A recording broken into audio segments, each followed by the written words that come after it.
C'est bon, on y va? Le dernier qui est arrivé, donc on peut y aller. Bonsoir à tous, bienvenue au nouveau conseil municipal. Toujours dans des conditions d'état d'urgence sanitaire jusqu'au 1er juin. Donc, on n'a pas de public, mais on a la chance d'avoir les médias du coin. C'est déjà pas mal. Merci à ceux qui sont déplacés pour donner de l'information à nos populations. Donc, il faut attaquer par la vérification du quorum. Donc, on va faire l'appel. Sylvain Barrier. Présent. Agnès Bossette. Présente. Christian Blachon. Présent. Anne-Sophie Bresse. Présente. Madeleine Chabanon est excusée, donne pouvoir à Frédéric Largon. Françoise Chalancon-Liotier. Présent. Bruno Dufarcy. Présent. Dominique Durieux. Oui. Jacques Garcia est excusé, donne pouvoir à Bruno Dufarcy. Martine Ginet. Oui. Frédéric Largon. Oui, présent. Gwendoline Lehmann est excusée, donne pouvoir à Bruno Dufarcy, qui en cas de Covid a droit à 2 pouvoirs. Donc c'est légal. Marie-Hélène Mancini. Présente. Sylvie Marcoux. Présent. Johanna Millet. Présent. Bruno Moulin. Présent. Rémi Pangot. Présent. François Polner. Présent. Pascal Poinon. Présent. Monique Reynaud. Présent. Emmanuel Salgado. Présent. Julita Aria. Présente. Julia Touillard. Présente. Voilà, c'est bien appelé.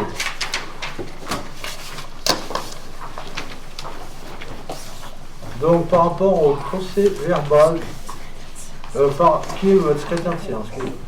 Pascal, merci, excusez-moi. Alors, procès verbal du 4 février 2021, qui s'est déroulé en ces lieux. Y a-t-il des remarques?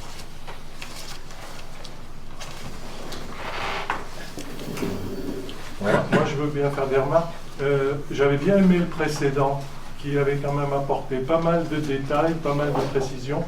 Celui-ci, je l'ai trouvé beaucoup trop concis. Beaucoup d'explications avaient été apportées sur pas mal de projets. Je pense au stade, par exemple, les travaux qui auront lieu. Et on n'a aucune précision, on n'a rien du tout.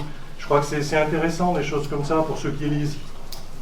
Alors ceux qui y ont assisté, bon, ils le savent, mais après, ceux qui peuvent lire les comptes rendus, ils aiment bien quand même retrouver quand on a des précisions comme ça.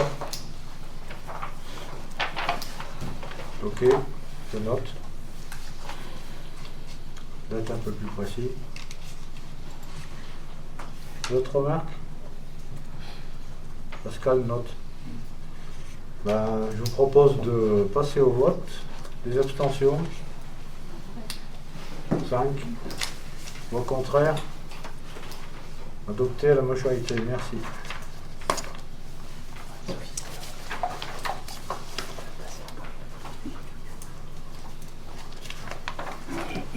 Donc, quelques décisions qui vont éclaircir certaines questions. De par la première chose, on a investi 5 900 € hors taxe pour une étude technique et suivi des travaux pour changer le chauffage de la piscine. Donc, ça veut dire qu'on va sur une direction d'ouverture si les conditions sanitaires nous le permettent. Et on a pris un bureau d'études fluide parce qu'on se rend compte qu'au bout de 10 ans d'activité, le chauffage est caduc et hors sujet. Donc, c'était vraiment pas le bon choix, qui a été fait par Warsman à l'époque lors de cet investissement. Et ce bureau d'études qui a bien travaillé pour nous faire tous les documents administratifs pour faire une consultation, on partirait sur des pompes à chaleur. Donc certes, on investit de l'argent, mais normalement, ça sera des choses qui s'amortissent sur 4 ou 5 ans. On change aussi les bacs à douche des sanitaires, des 2 sanitaires du camping avec une entreprise locale, Siroquet-en-Boire, et en collaboration avec nos services techniques, 3 373,83 €. Toujours dans ces mêmes sanitaires, les Velux n'étant pas étanches, l'eau rentra à l'intérieur. Donc l'entreprise, toujours Siroquet-en-Boire, nous fera les travaux pour 3 383,88 €. Et nos services techniques ont acheté une petite tronçonneuse style chez Rasque Motoculture pour 307,50 €.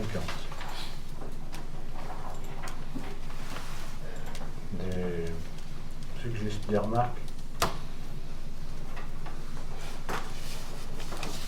C'est bon pour tout le monde? Ça, c'est pas voté, ça.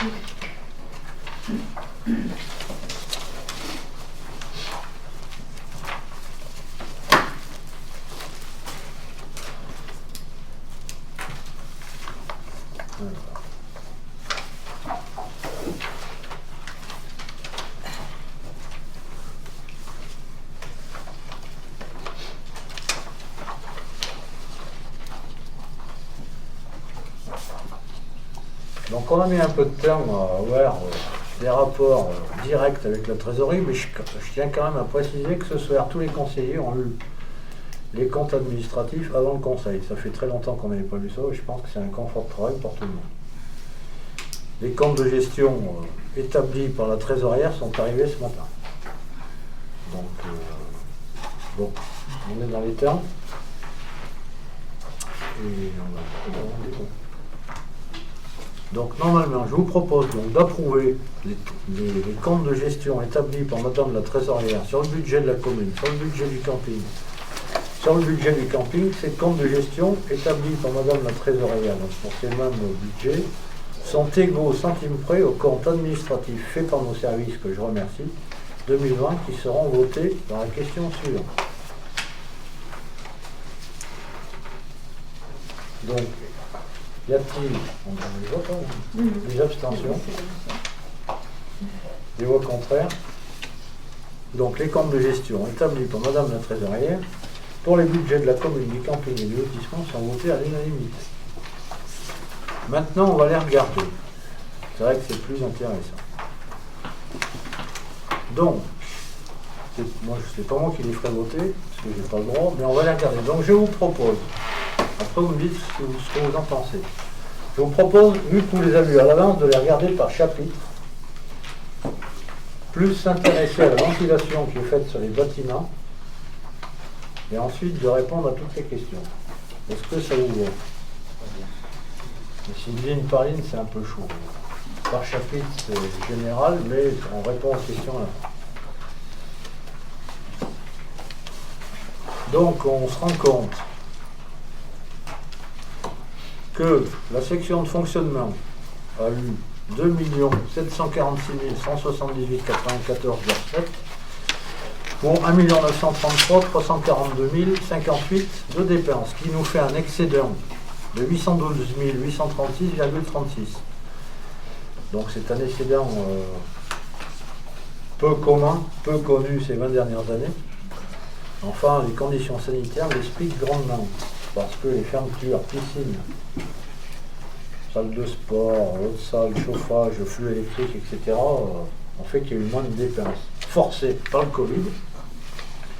Donc tant mieux pour le budget, tant pis pour l'activité sociale. Et sur la section d'investissement, 1 791 693 088 de recettes pour 2 189 248 072 de dépenses. Donc un déficit de 397 554,84 avec le report du déficit de l'année 2019, 965 503,88, on a un déficit global d'1 363 058,72.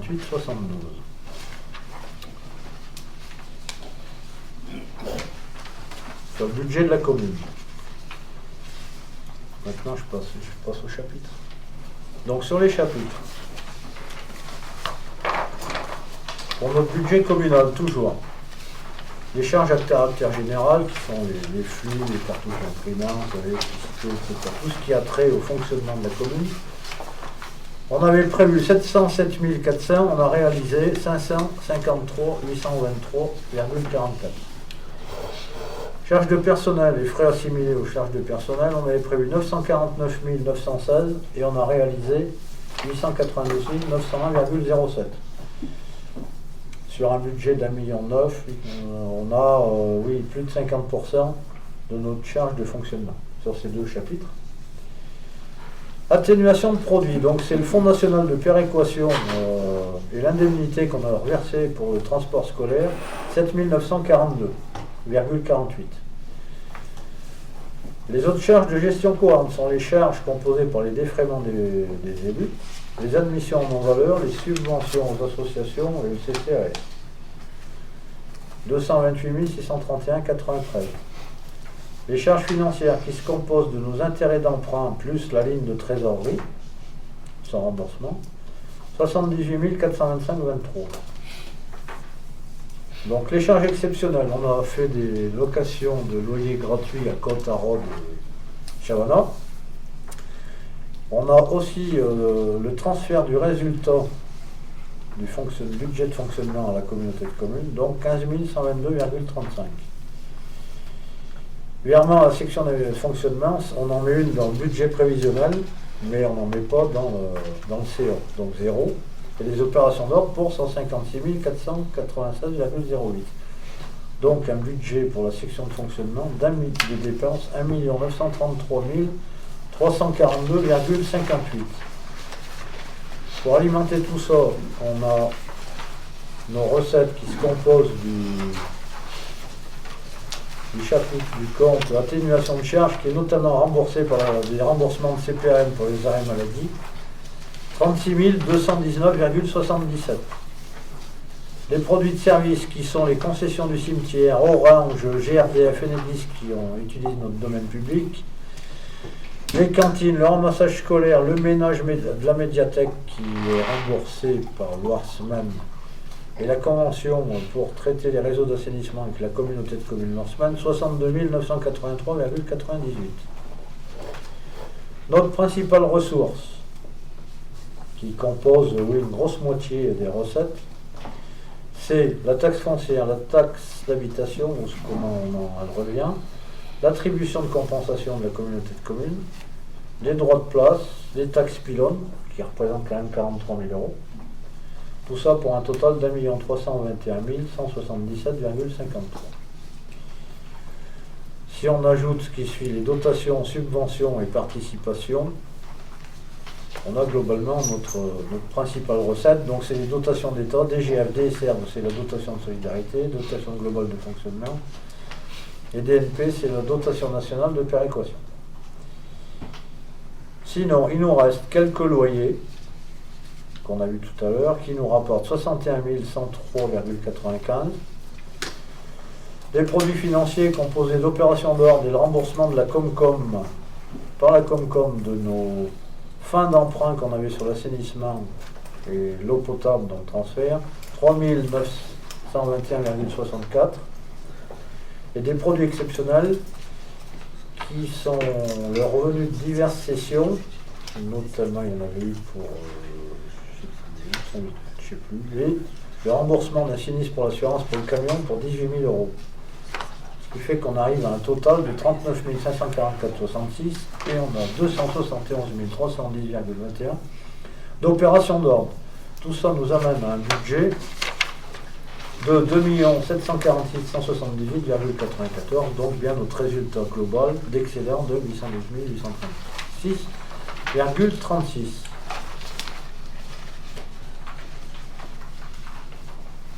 Est-ce qu'il y a des questions? Oui. J'avais une question sur la section d'investissement. Est-ce qu'il y a des restes à réaliser pour l'année 2020 sur le budget? Oui. Qui représente une somme importante sur la section d'investissement? Alors, les budgets, ils sont dans le couloir. Peut-être comme ça, je sais pas. Non, mais ça pourra venir après. Hein, Oui, pas... oui. Bah, j'irai voir. Non, de tête, c'est grosso modo là, une grosse part. Ouais. Pour le reste, à réaliser.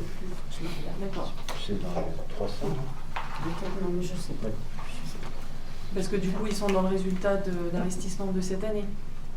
Ils sont dans le résultat d'investissement, oui. De cette année. Ouais. Sur juste les charges exceptionnelles, est-ce que je pourrais être éclairée par rapport à ce transfert de résultats sur le 67.8 d'eau à la Comcom? Là, on est à 12 000. Alors, j'avoue que j'ai un peu de mal à m'y repérer sur ce transfert de résultats du budget d'eau à la Comcom. En fait, lorsque la communauté de communes a pris la compétence eau potable au 1er janvier 2020, ouais. On a transféré le budget, on a transféré les résultats. Ouais. Et on était en excédent sur la section de fonctionnement, sur la section d'investissement. C'est pour cela qu'on a payé à la communauté de communes, du coup, la somme de notre... De l'excédent. Voilà. Et Et l'année dernière, en 2018, lorsqu'on a transféré l'assainissement, là on était en déficit et c'est eux qui nous ont payé. Du coup, c'était plus de 400 000 euros, c'est ouais. ça? Il y avait 10 000 euros en fonctionnement voilà. Et 417 000 euros en investissement. D'accord, merci. Alors que l'emprunt, lui, est passé sur le budget eau. L'emprunt est sur le budget eau, donc il a été transféré à la communauté de communes. L'emprunt de 300 000 € qu'on avait fait sur le budget eau, on n'a pas à le rembourser, il ne vient pas alourdir la dette de la commune puisqu'il est passé sur le budget de l'eau, donc il a été transféré à la communauté de communes. Donc c'est la compensation en fait de cette somme. Ben oui. Enfin, il y a une petite différence, il y a un Oui. delta, mais ouais. On transfère tout, les actifs et les passifs, dans un cadre de transfert de compétences. Oui, c'est là où on avait dit que s'il n'y avait pas eu d'emprunt, on avait presque plus de positif. Mm.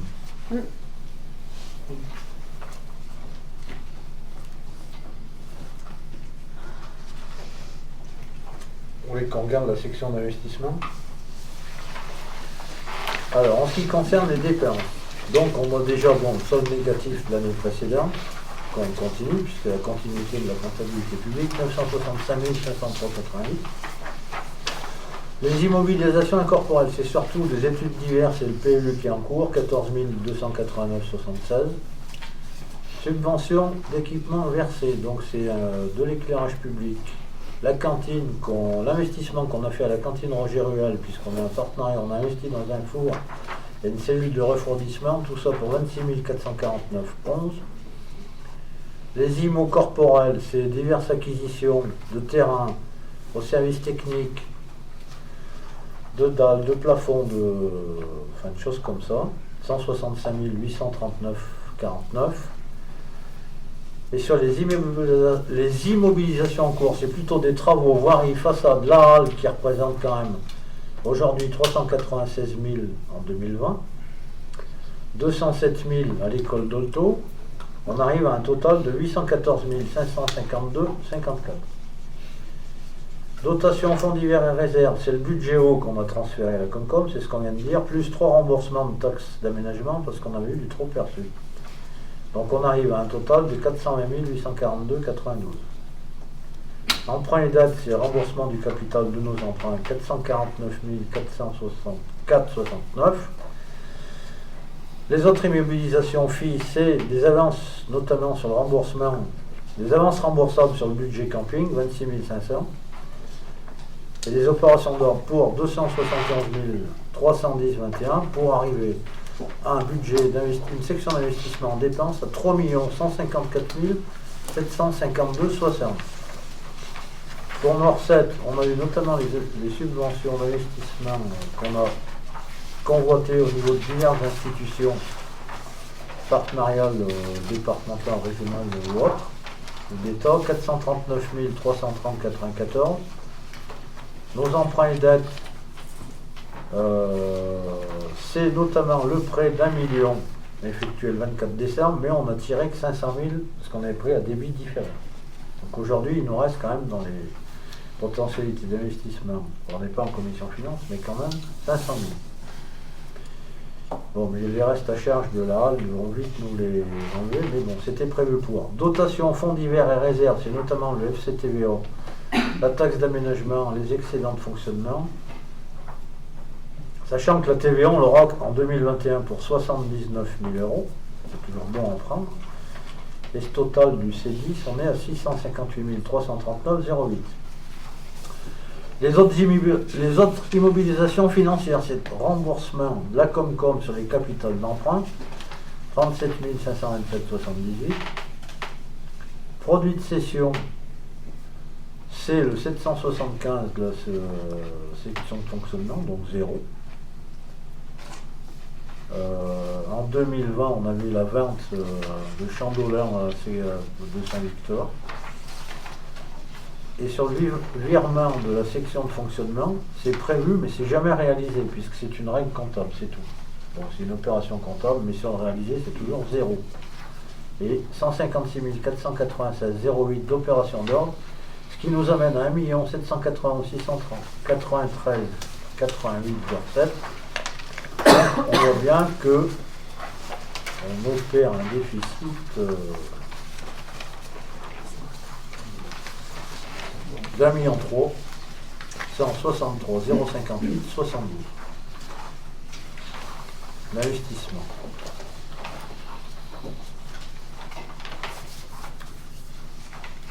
sachant que, restant positif, puisqu'en 2021, toutes les subventions de la HAL vont tomber. 400, je sais plus, 400, pas loin de 500. Donc pas d'affolement. On verra plus tard qu'on n'est pas dans une situation d'endettement comme certaines communes, mais bon, après, il faudra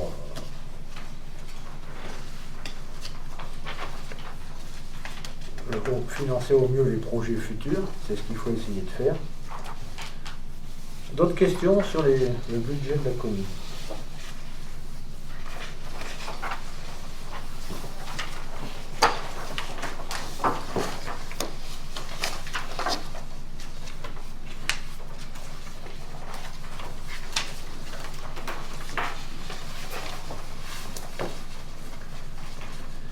Bon, et ben on passe au budget camping.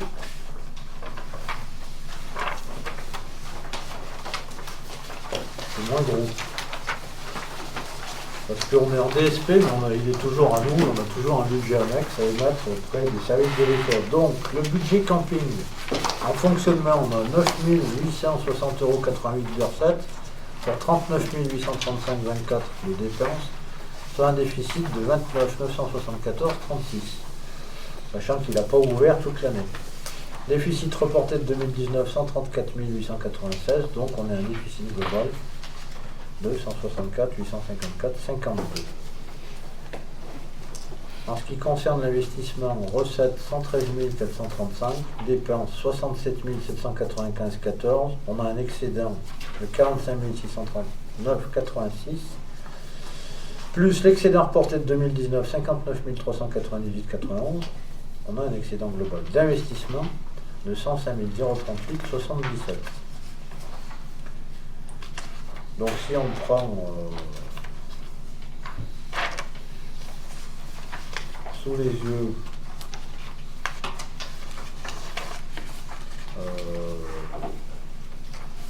on se rend compte que le plus gros poste c'est les loyers en termes de dépenses.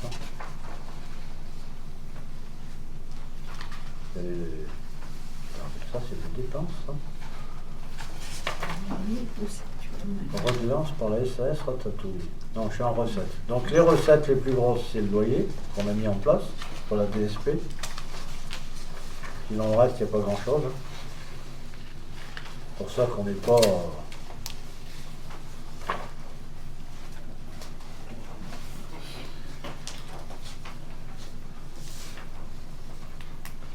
Et sinon, on dépense, c'est des dépenses courantes.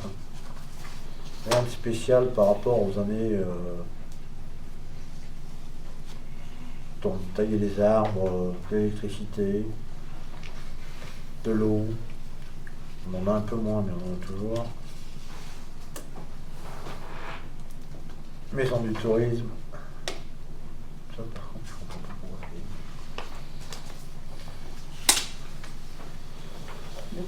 La taxe aussi. Si, mais c'est celle de 2019. Ah oui, la taxe de séjour, elle y est, mais c'est celle de 2010. 2020, il y en aura point, mais ça sera sur le budget. On a quelques emprunts à rembourser aussi, et à amortir encore.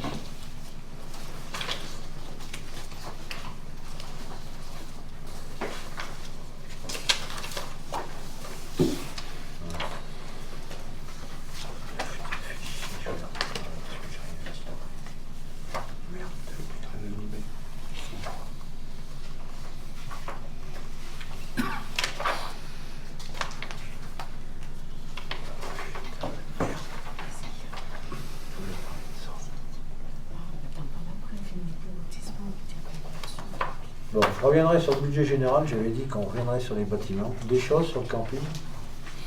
Qu'on soit vigilant cette année, une ouverture pleine et entière pour voir ce que ça donne. Parce que ça change la donne, hein. C'est le 1er avril ou le 1er juin, c'est pas la même chose. Plus de recettes. Donc, et notre budget lotissement, qui est établi hors taxe aussi. 2 sections aussi, hein, comme d'habitude. Donc il a été démarré en 2018. Donc recettes 246 193,03, dépenses 119 054,58, on a un excédent de 127 138,45. En investissement, 71 698,63 de recettes pour 39 867,87 de dépenses. Donc un excédent aussi en investissement de 31 830,76. Un déficit de 2019 qu'on reporte de 71 698,63. On a un déficit d'investissement de 39 867,87. Donc on se rend compte que c'est surtout une histoire de stock, puisque pour le moment ils ne sont pas finis de vendre. Il reste 2 lots qui sont en cours de vente, en compromis. Donc les signatures doivent arriver au mois de mai. Et sur les recettes, on voit bien que c'est la vente des lots qui rapporte, voilà, en gros, puisque la viabilisation et tout ça, ça a été payé déjà. Donc globalement, on va ressortir à la fin de la vente des 2 lots avec un résultat très positif, enfin positif. Et donc il faudra qu'on fasse des choix, on le fera après, hein, sur l'affectation de tout ça, mais sachant qu'il nous reste des travaux à faire de trottoirs et d'enrobés en bas, sur les 2 parcelles du bas. Mais bon, donc on aura l'argent pour le faire. Donc je proposerai plus tard qu'on serve justement de cet argent pour finir d'aménager ce lotissement. Enfin, ça paraît logique que l'argent des gens du quartier serve à améliorer ce quartier. Des remarques sur le budget lotissement? L'excédent, il devrait être quand même à peu près de 200 000 euros. Ouais. Oui, donc il y aura durable. Alors, on va pouvoir donc payer ces trottoirs en bas, je pense que ça serait Il n'y a pas logique. grand-chose en trottoir, il ne reste pas grand-chose. Il faut finir la rue correctement par rapport à ceux qui habitaient avant. Enfin, sur le banc. Hein. Oui. Et puis après, le reste, on l'affectera au budget. Après, si ça doit être construit plus loin, c'est peut-être pas la peine non plus de... Non, la morse, quoi. On Oui. perd du lot, quoi. Oui, oui, oui.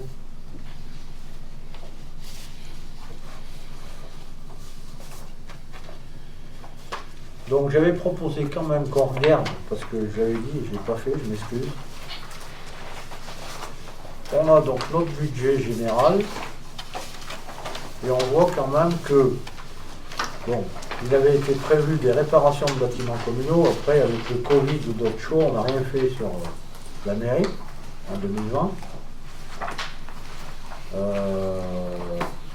Donc les réserves parlementaires, c'est terminé, hein. Il y en a une, mais c'est fini, il n'y en a plus. Les parlementaires n'ont plus rien. Et en DETR, on n'a rien eu en 2020. Sur le matériel informatique, on n'a pas dépensé. Sur le matériel, on a regardé sur des contrats de maintenance et tout ça. Sur le RD 500, il s'est encore réalisé des choses en 2020, notamment sur l'éclairage public de Jabrive, presque 20 000 euros. On a acheté une parcelle de descente, non, une de nos conseillères municipales à Jabrive. Quelques installations du matériel et outillage pour le service technique, 78 000 euros. Voilà. Ah, c'est des travaux, pardon. Oui, par Forêt-Bouchardon, Broc et des honoraires de bureau d'études. C'est surtout Broc, c'est surtout toutes les enrobées qu'ils ont faites sur la commune, pardon. Rue du 8 Non, mai. c'est le RD 500. C'est que les RD, C'est pardon. que le RD 500. Que les C'est RD. la fin La du- fin, le tapis du paiement final. des travaux. Et Doudan. Donc en termes de recettes, notre brave ami le département nous a donné pour tous ces travaux du RD 500 58 054,94. Donc le PAP a été utilisé, bienvenue aussi, pour 237 130. Pratiquement, non, il avait utilisé pour d'autres choses, pour des fenêtres ou je ne sais plus quoi. Et globalement, il a été mis sur une grande partie là-dessus. Et pas de DETR là-dessus. Sur les écoles, on voit qu'on a mis sur l'ensemble de l'année 227 518. Manu, excuse-moi, juste sur l'RD 500, quand tu dis pas de DETR, ça veut dire qu'il n'y a pas de dossier avec une subvention, qu'elle n'a pas été reçue. Si, elle n'a pas été perçue. Pas Elle n'a perçue. pas encore été perçue. Mais il y a- Normalement, on devrait percevoir 70 000 euros. D'accord. Merci. Je m'excuse, j'ai pas donné les prévus, mais prévus 70 000, reçu 0. Parce que c'est en cours. Mais le dossier est bien validé. Oui, on n'a pas touché d'acompte. Voilà, là, on n'a du pas tout, en encore fait. perçu la On va tout demander subvention. d'un coup. Ok, merci. Non, il n'y a pas eu d'acompte. Ouais, merci. Donc l'école, voilà, bon, quelques fournitures de dalles, de plafond, étanchéité terrasse, c'est ce qu'on a acheté pour le collège, mais les gros travaux, c'était une mise en sécurité, la pave, le chauffage, etc. L'isolation. Donc on arrive à 227 518,07 pour l'école d'Olton. Là, on n'en a pas d'autres. De toute façon. Et donc là, on a eu un petit acompte du département. 1710 € et la DETR, on base sur 54 962. Donc on a quand même pas mal de sous dehors. Il ne faut pas s'affoler. Déjà, si on cumule les deux, ça fait 120 000. En termes d'urbanisme, il s'est fait 16 706 € de dépenses, donc notamment les honoraires du bureau d'études en cours. De toute façon, sans bureau d'études, on ne peut pas faire un PLU. Des panneaux de signalisation pour divers soucis, du mobilier urbain, ravalement de façade avant la fresque, donc pour remettre le mur propre, donc 16 706 €. Pour le cinéma, on a fait des gros investissements pour 0 €. Puis de toute façon, avec le Covid, voilà. En termes de sport, 104 000 €, 179, notamment chaudière Saint-Roch. On a changé la chaudière, enfin c'est 15 000 €, 15 554. Réseau de ventilation à la salle Po, d'autres travaux à la salle polyvalente.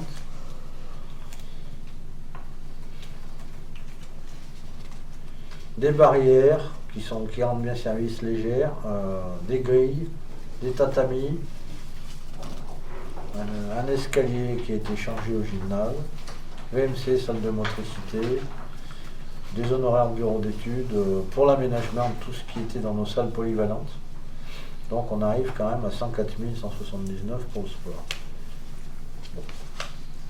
Ça ne veut rien dire, hein, les sommes mais bon, c'est pour voir ce qui a été fait dans l'année N. Après, il peut y avoir, en fonction des investissements, plus dans le sport, plus dans les écoles, plus dans d'autres bâtiments. C'est pour vous donner une vision. Et donc, en recette, le département vous a versé un acompte de 2637, mais on attendait 13 186 €. Donc là aussi, il manque un peu plus de 10 000 €. Sur les voiries, on a acheté un camion Renault suite au vol qu'on a subi pour le lundi de Pentecôte. Donc on a acheté un nouveau camion avec benne en pyrrole, comme souhaitaient nos services, puis c'est très pratique, 47 820. On a acheté 51 394 matériel et outillage. Je regarde Dominique Dorel, donc sur les services techniques ne sont pas laissés à l'abandon. Je le note. Une tondeuse Izeki, c'est 41 995, un perforateur, une étrave pour déneiger et un tailleur électrique.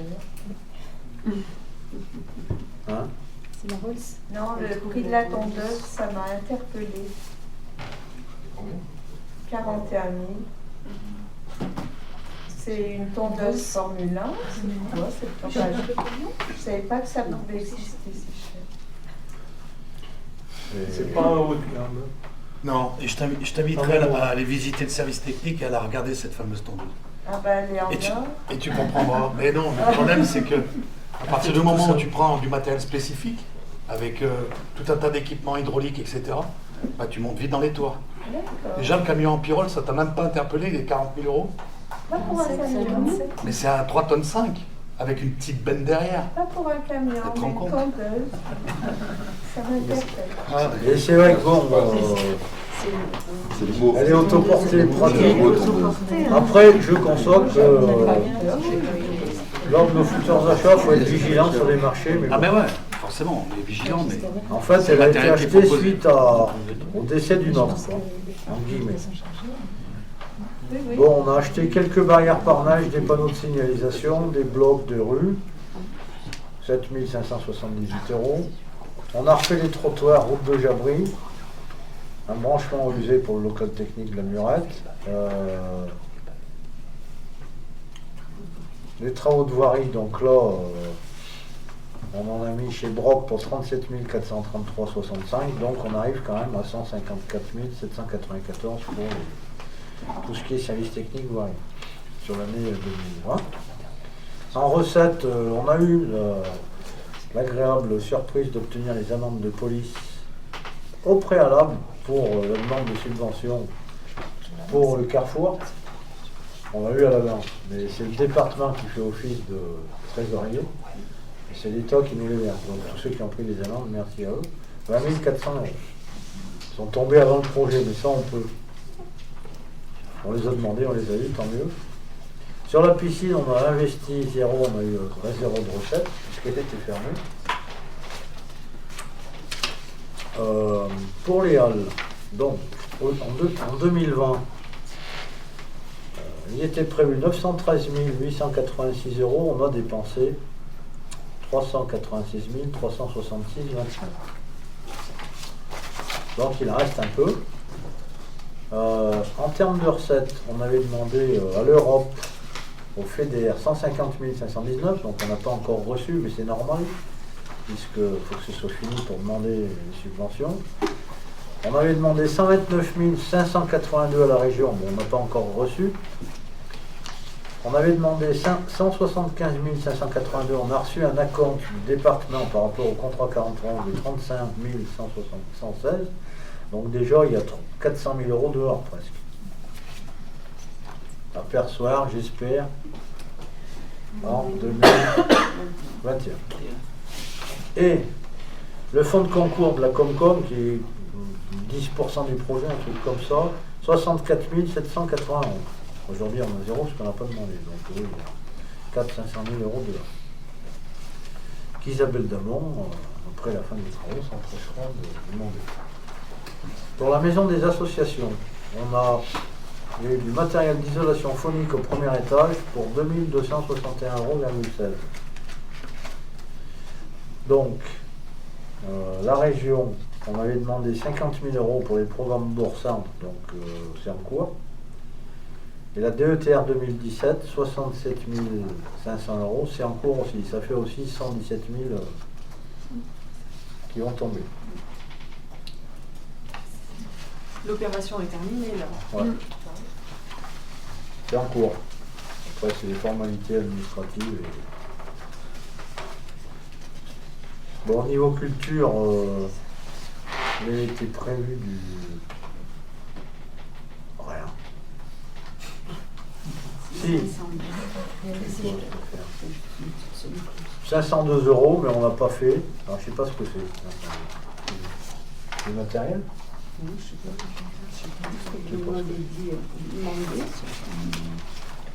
Donc le pôle médico-social, il y a eu un sous-compteur électrique pour faire payer le département en 2019. Sinon, en 2020, on n'avait rien prévu, donc on n'a rien fait. Par contre, on a reçu une DETR 2016. Donc vous voyez le temps que ça met. De 2016, on a reçu 84 283 €. Ça devait être à l'époque où ça s'est construit. Donc dès maintenant, ça met trop 4 ans. Pour le quartier Le Breuil, il y avait une étude de prévue, donc comme on l'a dit l'autre fois, pour l'aménagement de ce quartier, donc à B2R, 1320 €. Clergeau, il n'y avait rien de prévu, donc on n'a rien fait. Au City Park, il était prévu 3 000 € pour mettre du matériel et de l'outillage. Donc c'est fait 0. Et pour le parcours de santé, il y a eu des panneaux de parcours remplacés en 2019 pour 631 €, et là on n'a rien fait.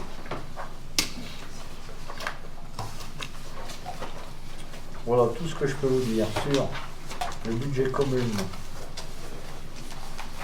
lotissement et camping. Il y a plus de questions. En plus, on a fait une année entre couper l'élection et de 2 mois de Covid interne.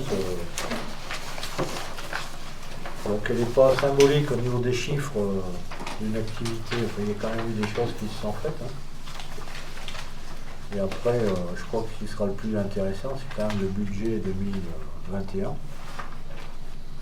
Grâce déjà au départ à la commission finance qui va dépatouiller tous les chiffres, pour proposer au conseil municipal un programme d'investissement 2021. Sur ces chiffres, de toute façon, il y a un autre à ajouter.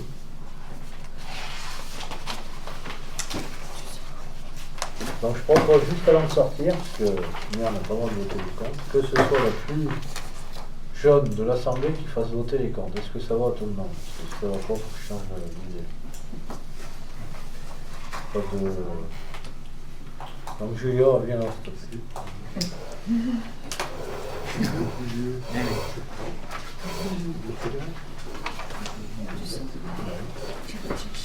C'est toi. Ici, les dames. Au revoir.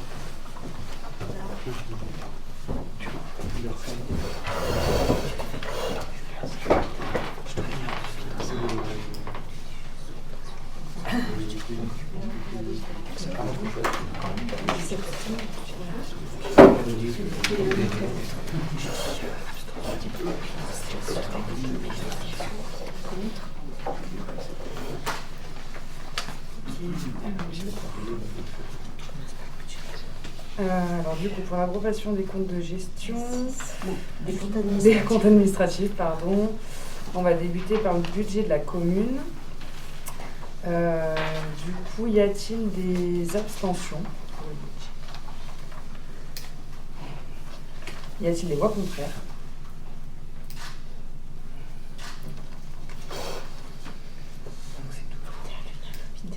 Donc c'est voté à l'unanimité. Merci.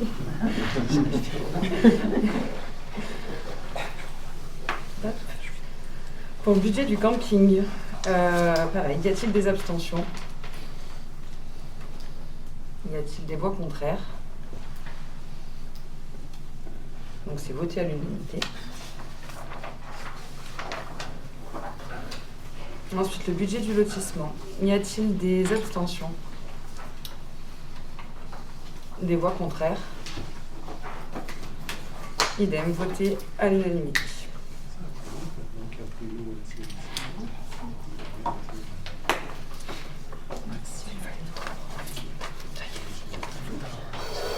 On va peut-être faire les signatures du coup. Si vous voulez passer, donc on a mis pour pas qu'on se passe chacun les comptes administratifs, on les a posés dans le couloir. Donc si vous voulez peut-être avec vos stylos aller chacun à votre tour les signer. Comment?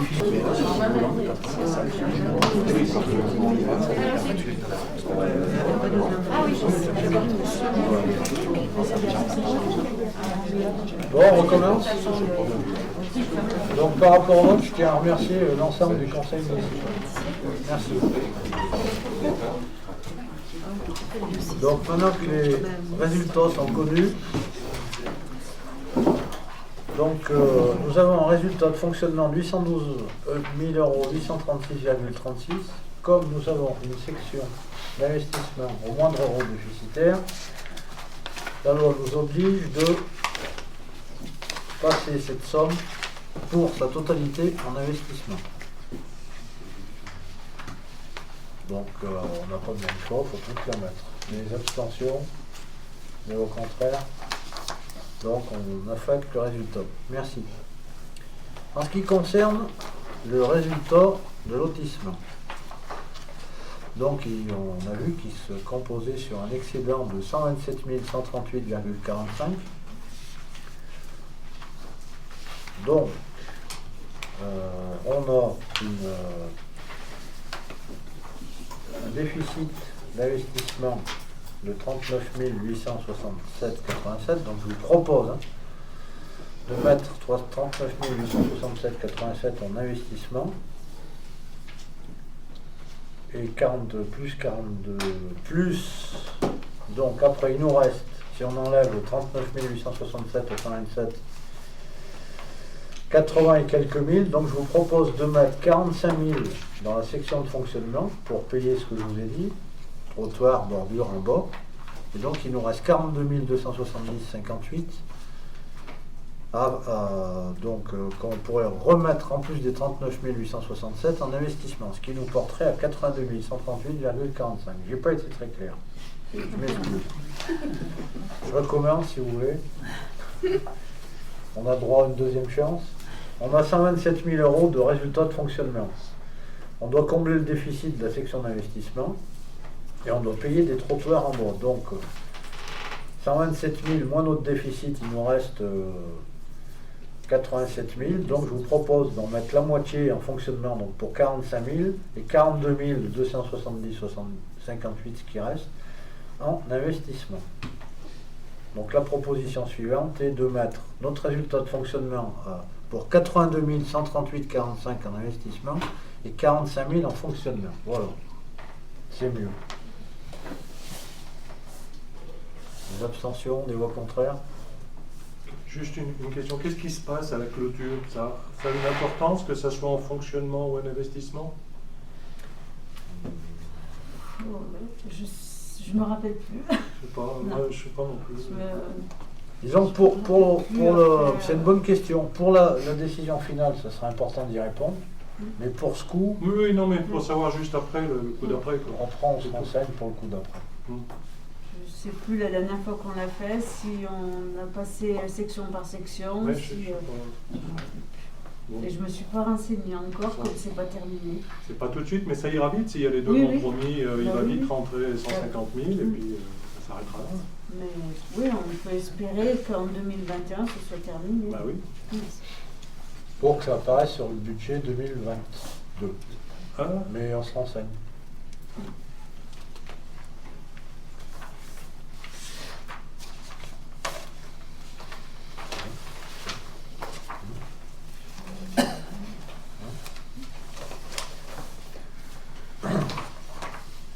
Donc la ligne de trésorerie, donc c'est une procédure qui date de vieux pour nombre de communes et qui est une procédure qui permet d'avoir de l'argent dans son porte-monnaie.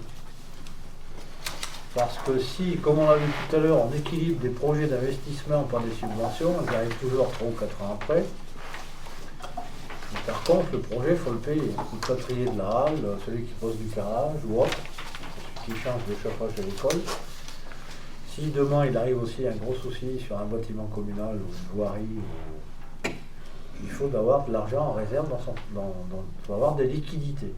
Donc une ligne de trésorerie, c'est de l'argent qu'on a le droit de retirer. C'est pas un emprunt, c'est de l'argent qui est disponible à la banque, qu'on a le droit de prendre quand on veut s'en servir. On n'est pas obligé de tout prendre d'un coup. Donc là, depuis de nombreuses années, on en a une. Donc là, on avait 450 000 avec la caisse d'épargne qui nous propose des conditions à un taux fixe à 0,99, donc c'est pas beaucoup. 0,25 si on s'en sert pas. Donc je pense qu'une commune qui n'a pas de ligne de trésorerie, ça veut dire qu'elle consomme, elle ferait très peu d'investissement ou très peu de travaux. Bon, si on faisait qu'avec sa CAF, on ne ferait pas grand-chose. Ou alors on ne pourrait pas répondre à des besoins, c'est une souplesse. Par rapport à ce que ça coûte, 0,99, je pense qu'il ne faut pas s'en priver. Après, on n'est pas obligé non plus de dépenser pour dépenser, certes.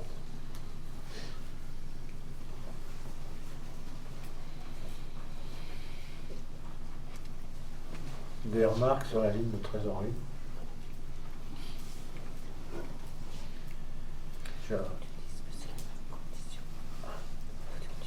Donc la caisse d'épargne nous a écrit qu'on nous proposait des conditions identiques.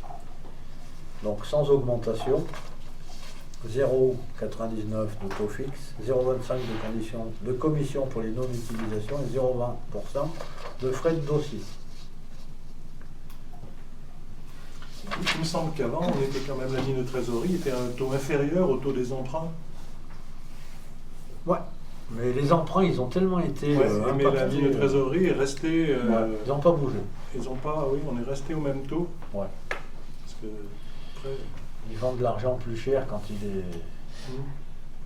Enfin, l'emprunt, on a eu un taux exceptionnellement bas pour le Crédit Agricole qui se bat pour garder les collectivités. Mais au départ, ils étaient à peu près à ce taux.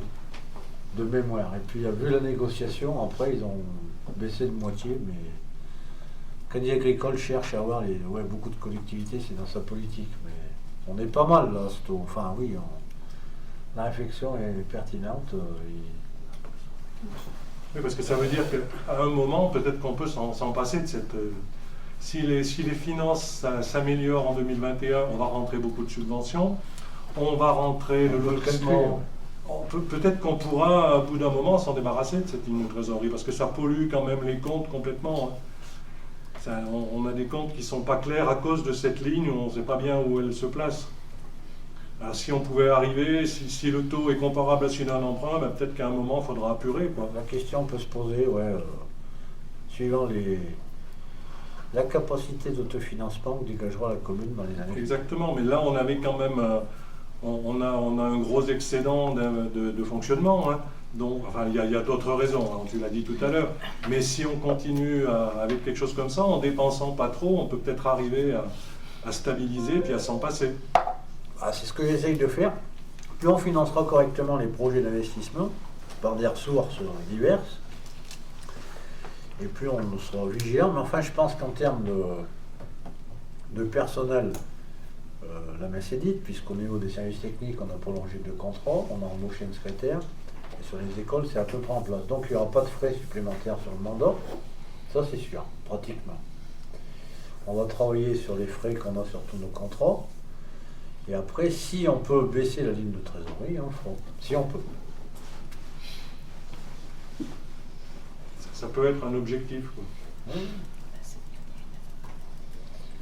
De toute façon, la gestion des finances sera un cheval de bataille du mandat, et il doit l'être d'ailleurs, parce que par les temps qui courent, les 30 glorieuses, c'est fini, et c'est sûr qu'il faut au plus juste financer et s'approcher le plus possible de l'intérêt général dans chaque projet, de mutualisation, de réflexion pour savoir.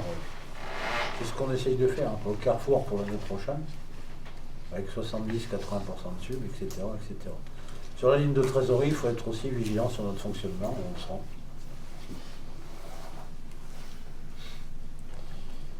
Est-ce qu'il y a des voix contraires pour la ligne de trésorerie pour cette année? Les abstentions? Merci, affaire à suivre.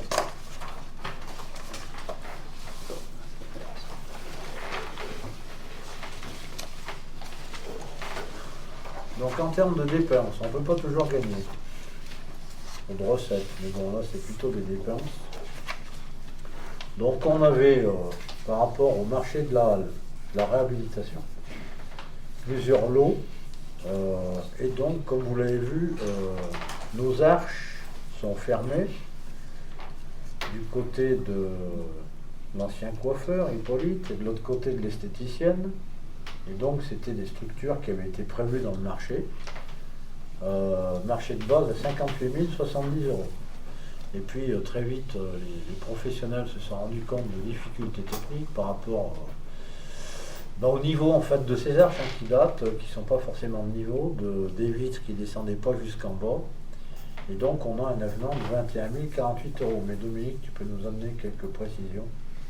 Tu l'as très bien amené déjà. Donc effectivement, faux aplomb. On pouvait et ça engageait pas mal de problèmes de le poser en plaqué. Donc c'est passé en cintre intérieur et du coup tout un tas de choses techniques qui ont été amenées, c'est décrit plus loin. Donc maintenant ils appellent ça pose en tunnel. Et il y a des fameux bois de compensation, contre-collés, etc. Donc ça a amené un coup de main d'œuvre plus important. Et bon, il y a ça. Et il y a aussi le fait que on a rajouté 2 portes supplémentaires sur l'accès de la halle. Quand on est dans l'accueil et qu'on va à la halle, il y a 2 portes supplémentaires pour faire un ouvrant plus important. Et donc là, pareil, avec tout ce que ça amène, c'est-à-dire des verres sécurité et puis un système de fermeture. Et puis voilà, et on a atteint cette somme. Sachant qu'au niveau des avenants, normalement c'est fini, et qu'un courrier à recommander est parti à l'architecte et à son maîtreur pour leur dire qu'on n'était pas tout à fait d'accord sur tous les avenants et qu'on espère bien récupérer entre 10, 20 et 30 000 €. Enfin bon, c'est en cours aussi, il fallait le faire. Ce serait une bouteille d'assurance, mais bon. Sur un bâtiment ancien, les avenants, ça arrive, hein. C'est pas non plus... Si on peut en récupérer un peu, on ne va pas se priver. Des questions?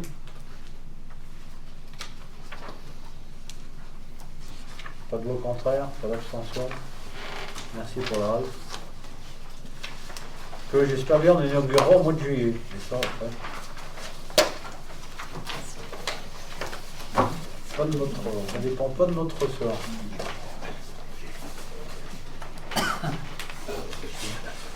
On en reparle. Donc après sur qui avait été évoqué en début de mandat et qui arrive à se concrétiser, notamment concernant la revitalisation des centres-bourgs. Donc l'État aussi a décidé de faire un pas en avant pour aider certaines communes, dont la commune de Saint-Didier est éligible, comme la commune d'Aurec-sur-Mer et de Saint-Just-Malmont. La communauté de communes a soumissionné la candidature pour l'ensemble du territoire, puisque pour que l'étude puisse bénéficier à toutes les communes, mais Saint-Didier est lauréat, donc doit conventionner directement avec l'État, ce qui peut nous amener à terme peut-être des subventions, et je vous laisse l'explication plus précise qui va être effectuée par Martine Ginet sur les teneurs et les aboutissants. Oui, donc avec l'ordre du jour, on a tous lu la présentation et en complément à toute cette prose, je rappellerai quelques chiffres pour dire qu'il y a 1000 communes en France qui ont été retenues, qu'il y en a 227 dans la région Rhône-Alpes, 27 dans le département de la Haute-Loire et 12 sur l'arrondissement des Saint-Jean. Petite ville de demain, c'est un programme sur 6 ans. Et l'objet de la délibération aujourd'hui, c'est d'autoriser la commune à signer la convention d'adhésion sur le programme. C'est une convention qui est signée entre, d'une part, Aurec, Saint-Didier, Saint-Just, la communauté de communes, et d'autre part, l'État. À ce jour, on a un canevas de cette convention et elle sera communiquée une fois qu'elle sera signée. Dès que cette convention d'adhésion à Petite Ville de demain sera signée, il y aura une obligation par la communauté de communes Loire-Semaine à recruter un chef de projet. Le chef de projet donc sera amené à travailler sur ce programme et pour cela, ces études seront alimentées par l'étude de Centrebourg qui a été lancée sur Loire-Semaine sur les 7 communes, en sachant que même si seulement 3 communes ont été labellisées, Saint-Didier n'est pas dans une bulle et qu'il y a des interactions sur l'ensemble des communes qui composent la communauté de communes. Et cette étude peut aussi servir sur le plus long terme, au-delà des 6 ans du programme Petite Ville de demain. Le bureau d'études chargé de l'étude Centrebourg n'a encore pas été choisi définitivement. Ce sera le cas le 9 mars. Et quel que soit celui qui sera retenu, il y a une large place qui sera donnée à la concertation avec les habitants et les commerçants. Au niveau de la gouvernance locale, pour élaborer ce plan d'action à partir de l'étude réalisée sur les centres-bourgs, on aura un comité de pilotage qui s'appellera comité de projet, qui sera animé par le chef de projet recruté par la communauté de communes. Ce comité de projet sera composé d'élus et de services. Et on aura aussi un comité technique qui sera l'équipe de projet.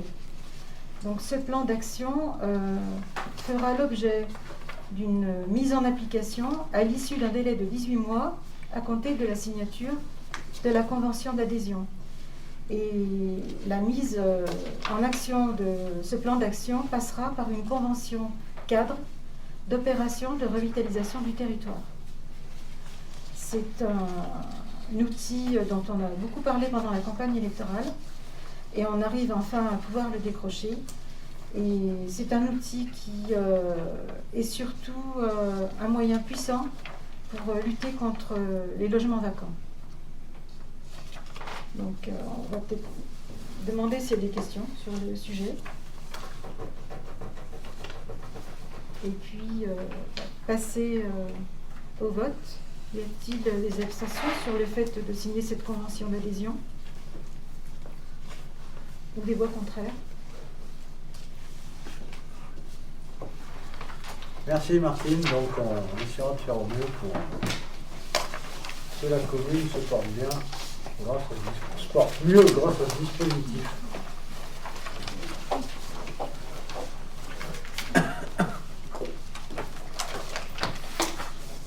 Donc toujours comme je l'ai dit au début, dans notre volonté d'ouvrir la piscine cet été en 2021, et comme traditionnellement depuis de nombreuses années, l'encadrement légalement doit se faire effectuer par des personnes qualifiées autour d'un bassin. On ne laisse pas des gens comme ça se baigner. Donc il faut qu'on recrute des gens qui ont des diplômes, des brevets de maître nageur, qui en a plusieurs types. Et donc traditionnellement, la commune de Saint-Didier conventionne avec leur profession sport de la Loire pour qu'ils nous mettent à disposition des maîtres nageurs. Ça nous évite de faire des recrutements et puis eux, ils nous envoient des gens qualifiés.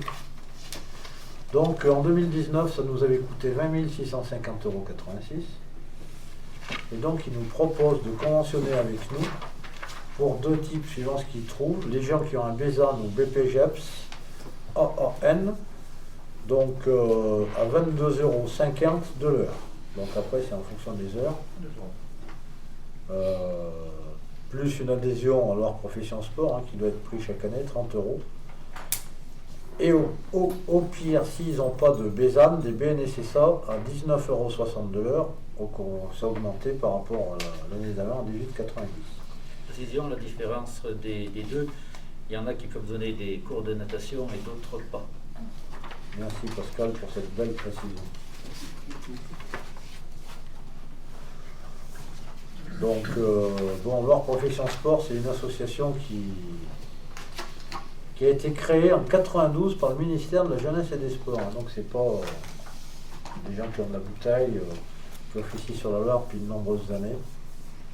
Ils participent aussi dans leurs objectifs à avoir une politique d'emploi, gérer les moyens, consolider l'emploi souvent de jeunes, ou de moins jeunes. Donc est-ce que tout le monde est d'accord pour adhérer, pas d'abstention, pas de voix contraire pour cette convention? Merci beaucoup, en espérant que les conditions sanitaires s'améliorent.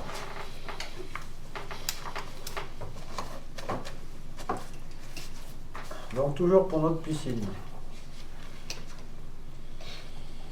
qui a vu naître bon nombre d'idées rien. Il apparaît que par rapport au fonctionnement, les fonds de caisse qui étaient à 500 €, ça serait bien de les augmenter par rapport aussi à la trésorière, parce que lors des grosses journées, il faudrait un peu plus. Et puis par rapport à la société actuelle, Covid ou pas, ça serait bien de pouvoir que les gens aient la possibilité de payer par carte bleue.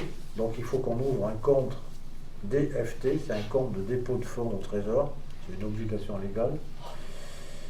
L'argent qui transite par ce compte, mais c'est pour que la perception nous valide d'utiliser un moyen de paiement par carte bleue. Après, une fois cette délibération passée, on contactera les opérateurs pour savoir ceux qui sont le mieux placés ou qui nous font les meilleures conditions.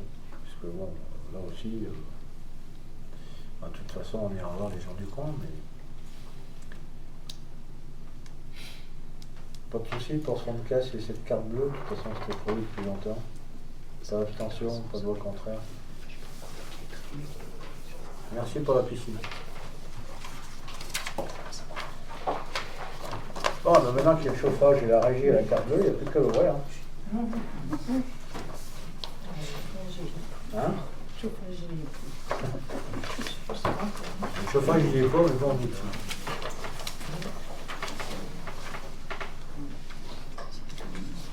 Donc, par rapport nous arrivons aux questions diverses. Donc, je passe. Bruno, t'as quelque chose à dire? Alors moi, je voulais parler un petit peu parce qu'on fait quelques commissions. Notamment, il y a une commission où on inclut, il y a deux commissions qui sont incluses. C'est la commission événement de François et puis la commission association. C'est pour parler un petit peu de ce qu'on va essayer de mettre en place si les conditions sanitaires nous le permettent. c'est de faire la fête des associations qui se déroulerait donc le samedi 26 juin 2021. On a discuté un petit peu en commission, alors je dis, c'est juste un rappel de ce qu'on a discuté un peu en commission, qui n'est encore pas forcément tout acté. Hein. On voulait réunir déjà dans un premier temps les associations participantes, parce qu'on a eu sur les 60 associations environ auxquelles on a envoyé les mails, on en a 30 qui ont répondu, et sur les 30, on en a 25 qui ont répondu positivement. Et on voulait les réunir pour leur proposer un échange, mais avec les conditions sanitaires, c'est pas possible. Donc nous, on regarde quand même pour avancer, pour pouvoir faire, essayer qu'on soit prêt le jour J. On essaiera de faire ces réunions avec les associations participantes à un moment donné où on pourra faire quelque chose. Alors en gros, ça devrait se passer, donc je ne vais pas tout dévoiler, mais ça se passera le 26 juin de 10h à 17h, non-stop. On fera la fermeture des rues complète de Saint-Didier. Il y aura différents lieux qu'on a définis un petit peu. Donc on souhaite que ça parte de stade Joseph Collard, que ça passe par les salles mairies, la Grand Place, la Halle, la place des Droits de l'Homme, la place du Général Ruyère, le gymnase, le tennis, le camping et le stade de la Pêchoire. En gros, les lieux. Donc c'est l'organisation, donc c'est un événement municipal. C'est organisation municipale et événement municipal. Alors on souhaite que les associations, vous direz si je me trompe, un peu ceux qui font partie des... on souhaite que les gens ne restent pas des heures et des heures sur les stands des animations, mais qui bougent un petit peu. Donc les animations, si possible, des durées un peu limitées, un quart d'heure ou 20 minutes, enfin... Et avec, on veut essayer de mettre en place un système de, entre guillemets, tamponnage pour que les gens, quand ils vont passer vers les stands, eh ben, ils aient des coups de tampon pour qu'à la fin, ceux qui seront passés au plus d'endroits, en gros, un genre de tirage au sort pour gagner soit des entrées piscines, soit des places de concert, soit tout un tas de choses. La communication, elle sera effectuée par la municipalité. On fera des flyers, des affiches. On fera un plan de manifestation, donc avec d'un côté pour les tampons, on fera une visualisation des différents lieux pour qu'avec le papier, on sache ce qui va se passer, avec les animations bien spécifiques qu'on veut faire, surtout aux alentours de midi, pour ramener tout le monde vers la halle, pour que justement entre guillemets, si les bars et les restaurants peuvent ouvrir, j'espère, moi j'espère, comme tout va se passer par là-bas, qu'ils transitent un petit peu dans tous ces commerces qui j'espère, seront ouverts. Voilà, en gros, ce qu'on souhaite mettre en place pour ce 26 juin avec l'ensemble des deux commissions. Voilà. Merci Duf. Autre chose?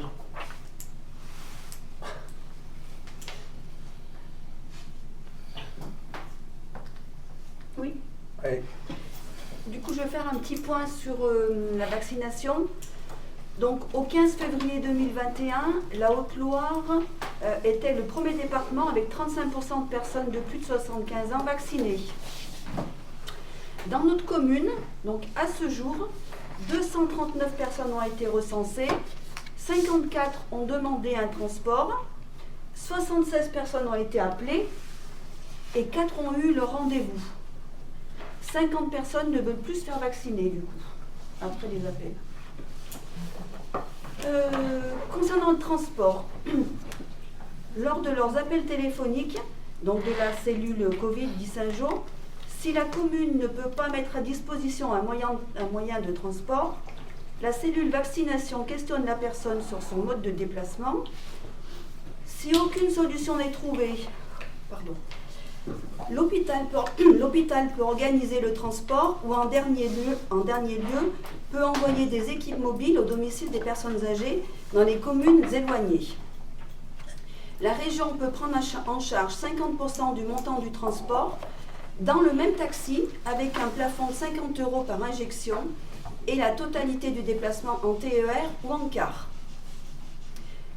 Donc, depuis un décret du 19 février dernier, publié au journal officiel, les personnes âgées dans l'incapacité de se déplacer seules peuvent bénéficier d'une prise en charge par la CPAM du transport en VSL ou ambulance, sur prescription médicale, prise en charge prévue jusqu'au 31 mars 2021.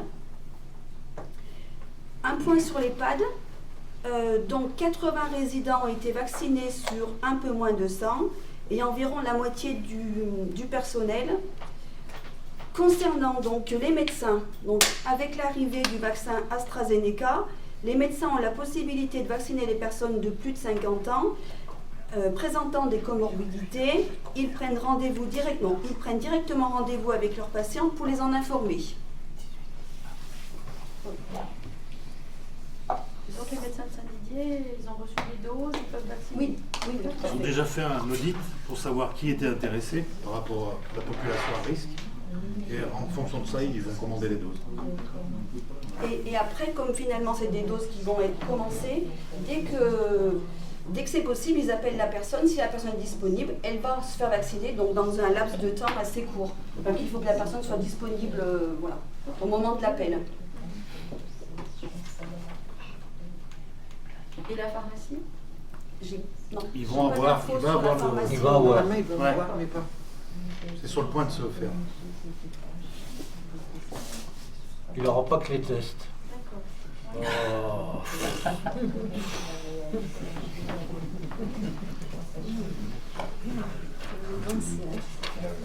D'autres questions? Donc au niveau du printemps de la halle, du printemps des couleurs qui est donc annulé, l'événement municipal qui devait se tenir pendant la semaine du 22 au 28 mars. Pour compenser cette annulation, on avait discuté en commission de digitaliser l'événement et on a choisi d'organiser un jeu concours pour inviter les désidériens à regarder la halle et pour leur proposer de la représenter librement, mais manuellement, donc, sans utiliser le numérique. Donc ça peut être avec des collages, ça peut être avec le stylo, la peinture, les aquarelles, les feutres ou toute autre forme de travaux manuels. On peut même imaginer une sculpture. Et, les désidériens sont invités à participer à ce concours, et les désidériens et les personnes de la communauté de communes et même les gens d'un autre pays pourraient y participer. On communique principalement sur Saint-Didier sur l'événement, et on invite donc les gens à amener leurs œuvres avant le 30 avril en mairie. Le but, c'est vraiment de proposer aux gens de circuler et de s'intéresser à la halle et à son renouveau. Le printemps, c'est l'idée du renouveau. C'est cette halle qui va être prête à accueillir des gens si les conditions sanitaires sont réunies au printemps 2021. Et donc normalement, au mois de mai 2021, un jury sera créé pour récompenser les plus belles productions des adultes, des adolescents et puis des enfants. Il y aura trois gammes dans le concours, avec un plaisir sucré, un plaisir loisir créatif, un cadeau autour des loisirs créatifs, un cadeau sucré dans une des trois boulangeries à chaque fois, et un cadeau qui sera un livre autour de l'art. Donc ça, c'est pour la partie du jeu concours. Mai 2021, tu as dit le jury? Le jury serait plutôt mai 2021, on espère au moment où là elle sera ouverte, mais après on se garde une marge de manœuvre sur ça par rapport à l'évolution de la situation. Peut-être que ce sera plutôt en juillet, peut-être que le jury se fera à distanciel. Et on pense aussi digitaliser les œuvres qui seront les plus intéressantes pour les mettre en valeur sur les réseaux sociaux, sur le site, sur des choses comme ça, peut-être des petits jeux autour de tout ça.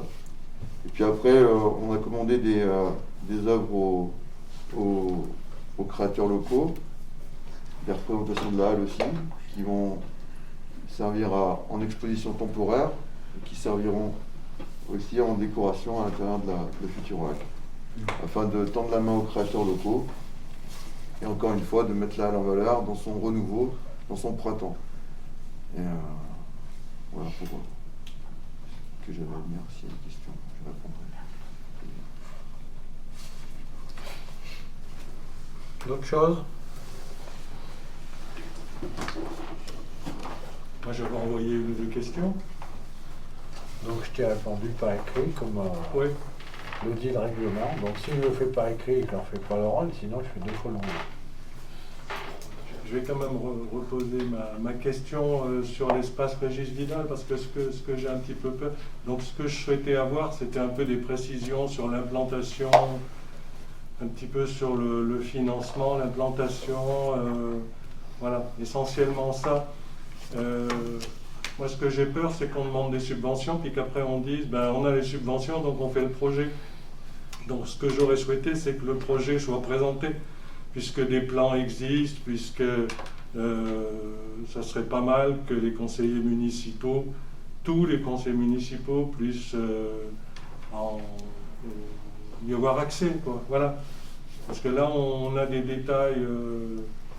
Oui, on apprend des choses en lisant la commère. On apprend seulement comme ça. C'est un petit peu dommage quand on est conseiller municipal d'être informé d'une façon indirecte. Voilà. Maintenant, ça peut être la prochaine fois, ça peut être... Mais encore une fois, quand on monte un projet, on demande des subventions, après on se tient au projet. Donc ça veut dire que le projet existe. Donc il peut être présenté. Et il doit même être présenté pour être dans la légalité. Je pense qu'un projet qui n'aurait pas été présenté en conseil ne serait peut-être pas tout à fait légal par la suite. Voilà. Donc ça peut être la prochaine fois, ça peut être... J'ai bien vu ce que tu m'as répondu. Tu m'as répondu que le projet avait lieu à la Pêchoire. Donc ça, je l'avais compris. Je savais où était l'espace Régis Vidal et qu'il avait lieu entre les tennis et le stade. Donc j'ai bien compris aussi, mais ça, je le savais déjà. Ce que j'aurais voulu avoir, c'est un petit peu plus de précision. Je pense que beaucoup les lecteurs de la commère se posent aussi des questions et ont besoin d'en savoir un petit peu plus. Voilà. Mais ça peut être la prochaine fois. Hein. J'ai pas de... Voilà. Mais je peux déjà dire que c'est déjà important, que c'est de l'argent récupéré, qui avait été oublié lors du mandat précédent, ou non demandé. Est-ce que tu peux préciser là aussi? Les fonds territoires d'excellence pleine nature au niveau de la région ont été utilisés par tout le monde sauf Saint-Didier. Bon, peu importe. Donc l'objectif premier, c'était d'aller vite et de ne pas les perdre. Sous l'égide de Claude Vial, vice-président en charge de ce dossier-là à la Comcom, il a été important d'aller vite pour toutes les communes qui voulaient encore faire des choses, comme du BMX à Saint-Ferrand ou autre. Donc il fallait aller vite et pas trop tergiverser en termes de structuration du plan de financement. Donc le choix s'est tenté sur ce secteur qui, on l'a vu depuis pendant le Covid, qui est très utilisé par nos autochtones, qui serait soutien à l'attractivité de la commune, du camping ou autre. Pour l'instant, l'année 2021, là je quand même entre le plan d'eau et le bois du parcours de santé, donc c'est là l'espace résiduel, mais bon je le reprécise. Une étude va être menée conjointement avec l'ORSMAN. Donc pour le moment, le projet va se bâtir en 2021 pour se construire en 2022. Donc l'étude déterminera précisément ce qui sera fait en termes d'équipement. Donc pour l'instant, comment puis-je répondre de façon plus précise tant que l'étude n'est pas faite? Mais voilà. On mettra une somme dans le BP 2021 pour cette étude, cofinancée avec l'ORSMAN. De toute façon, pour bénéficier des territoires d'excellence pleine nature, il faut être propriétaire du foncier. Sinon, c'est refusé. Sauf si c'est une bricole. Donc, à la sortie, pour le mettre ailleurs à Saint-Didier, je ne vois pas bien d'autres endroits. Non, là c'est ce que tu nous as dit, là, tu nous l'avais déjà dit, je l'ai bien compris. Maintenant, j'ai bien compris aussi que ça avait avancé et que ça serait intéressant d'en discuter. C'est pour ça. C'est comment? C'est dialoguer avant d'agir, c'est tout. Hein. Voilà. Hein. Si on peut en parler, ça sera bien. C'est tout. Moi, je n'ai pas d'opposition au projet. Ce que je veux savoir, c'est comment ça va se passer, un petit peu, même si c'est en cours de réflexion, d'être associé à la réflexion. J'ai bien compris comment ça se passait. Je sais les projets, comment on les monte. mais on peut y associer les conseillers dès le début, dès la conception. Mais Ça, pour le c'est moment, pas... Mais les études n'ont pas démarré. Oui, enfin, elles n'ont pas démarré, elles vont pas... On va pas... Bon, Il n'y a, on sait quand il y a même... pas de plan. Oui, oui. C'est pas parce qu'on d'accord. a un bout de papier sur une photo dans le journal Oui. que c'est forcément un plan. Ça peut être un relevé du cadastre, Ok, tout simplement. ok. On va faire comme ça. Hein. On va dire que c'est un relevé du cadastre et que... Mais honnêtement, je ne comprends pas. Je ne vois pas les réticences. Il n'y a pas de ça- réticence, c'est toi qui dis qu'il y a des réticences. Eh bien, si, puisque quand je demande quelque chose, on me dit mais c'est pas construit, c'est pas encore. On a bien C'est une parce que idée c'est la d'où on va vérité. mettre les tennis couverts. Moi, ce que je Non, demande, mais c'est il ça. faut différencier. Oui. Donc je tiens quand même à préciser, pour l'ensemble du conseil municipal et des médias ici présents, il ne faut pas mélanger. Le plan de mandat sera distribué, je le dis maintenant, au courant avril. Donc, parce qu'on se le doit, notamment pour pas qu'il y ait de quiproquo. Les tennis couverts qu'on en réfléchit, c'est pour désengorger le gymnase, le centre socioculturel. C'est une réflexion qui doit être menée, mais ça n'a rien à voir avec le projet d'excellence pleine nature. Ça sera à pair. Donc ces deux projets ne sont pas là-dedans. Déjà, ça je peux le... C'est ce qu'on a dit tout à l'heure dans le PADD sur le PLU. Il est bien apparu que c'était des projets qui étaient complètement distincts. Donc la construction de notre espace Régis Villa qui comprend un parcours de santé qui est glissant, un stade aussi, un camping qui a besoin d'activité, la pêche aussi, le terrain de tennis qui... Voilà, donc tout ça c'est à remettre sur une urbanisation plus au bout du jour. Mais si je te dis un équipement et puis qui ne se fait pas, je vais dire un mensonge. Ah, mais c'est pas ça que je demande. Non, non, moi ce que je demande, c'est la réflexion. C'est tout. Tu dis le plan de mandat va être distribué. Moi, j'aurais préféré qu'il soit discuté. Si tu veux qu'on en parle tous ensemble. Les conseillers ont quand même quelque chose à apporter. Alors peut-être que les conseillers, peut-être que vous vous réunissez et que vous en parlez. Nous, on va nous apporter ça, tu vas nous distribuer ça. Et c'est là où, au niveau démocratique, si tu veux, le distribuer, il ne me convient pas bien. Je préférerais qu'on en discute, qu'on ait un avis à donner. Cet avis sera suivi ou ne sera pas suivi, mais au moins il aura été donné. C'est pas le souci. Tu comprends? Tu peux. Mais sur le copil qui va être créé, il sera composé de gens de la Comcom et de la commune. Donc je ne peux pas dire, face à cette situation, on va faire, j'en sais rien, je vais dire n'importe quoi, un truc pour faire du patin à glace sur le stade de la Pêchoire si les gens de la Comcom ne sont pas d'accord. Je suis d'accord. Donc je ne peux pas me mettre en porte-à-faux, nous mettre en porte-à-faux. Moi non plus. Mais ça vaut le coup d'en parler ensemble et de voir un petit peu, je suis sûr que beaucoup de gens ont des idées, et de voir un petit peu, tu sais, ça se construit comme ça aussi, les projets. Mais je pense bien, idées sont bonnes à prendre, c'est pas je le souci. comprends bien que les gens de la Comcom auront des idées. Est-ce que c'est eux qui seront les plus qualifiés? Je ne sais pas. Voilà. On est obligé de collaborer avec eux. Tout à fait, et tant mieux. Et toutes les idées sont bonnes à prendre. Mais les conseillers sont quand même les premiers à être au minimum informés, si tu veux. Voilà. N'en parlons plus. Donc ces questions ont permis de préciser que, je le répète, les tennis couverts, c'est une idée de désengorgement des tennis, du gymnase, si on trouve un emplacement et les financements, bien évidemment. Comme pour d'autres projets, le centre social, c'est une réflexion, et l'espace Régis Vidal, il sera orienté dans son aménagement avec la communauté de communes sur un copil composé de personnes des deux collectivités. Je ne peux pas faire mieux dans l'explication. Mais en fin d'année, c'est sûr qu'on en saura mieux. On en aura mieux fait. Quant au plan de mandat, un plan de mandat, c'est une feuille de route c'est une écriture qui peut se corriger, qui peut se discuter. Mais il vaut mieux qu'un conseil municipal ait un plan de mandat, sinon on fait comme à Saint-Didier dans un temps ancien ou comme à Tens.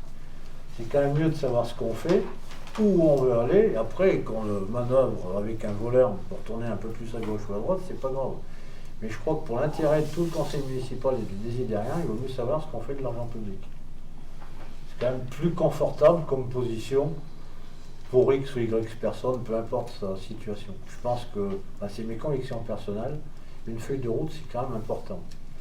Alors la communauté de communes l'a fait comme elle l'a fait, mais moi je préfère que ce soit plus concret, même discutable, c'est pas le problème ça, opposable, discutable. La porte de mon bureau est ouverte à tout le monde, la preuve, tout le monde y est venu déjà, ou pratiquement tout le monde.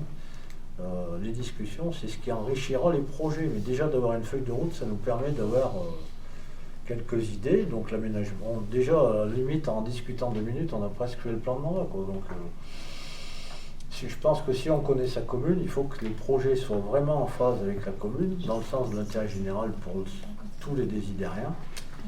Et bien évidemment qu'on ne soit pas hors sujet, ça c'est sûr. Moi si j'étais conseiller, je vérifierais que le projet ne soit pas hors sujet. Mais s'il est pour emmener du mieux aux désidériens, aux associations ou à l'économie dans le futur, je pense que voilà, c'est surtout la décision politique, regarder ce qu'elle amène après.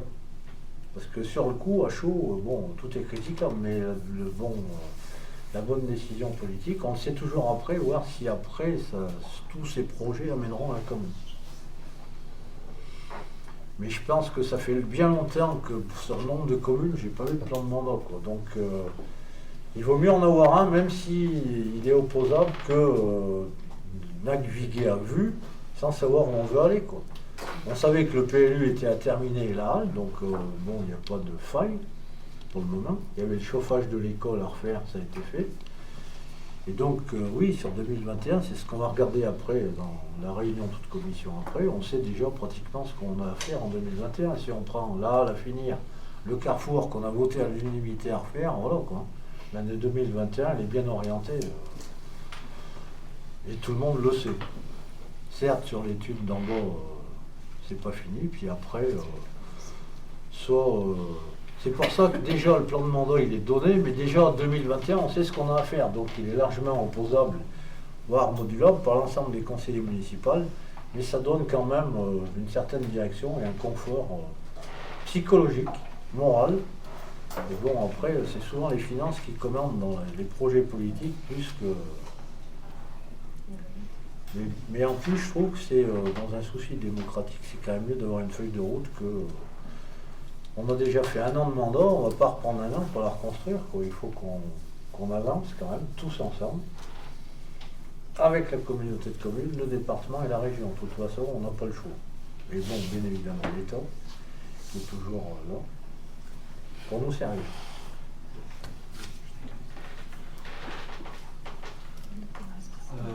Manu, j'aurais une petite interrogation, pareil. J'aurais voulu savoir si, enfin je sais pas, les élus en tout cas qui participent aux réunions du SIPTOM, est-ce qu'ils peuvent nous dire, ou est-ce que toi tu peux nous parler, voir où c'est qu'on va aller sur la taxe incitative, puisqu'on en a vu parler. Ça va être un sujet compliqué sur le mandat qui arrive. Est-ce qu'aujourd'hui on peut savoir où c'est que ça peut aller, ou si vous avez des infos là-dessus? Je vais essayer d'expliquer, puisque j'ai été à toutes les commissions du SIPTOM. Le SIPTOM, je vais vous dire déjà ce que c'est, brièvement, parce que tout le monde sait ce que c'est, mais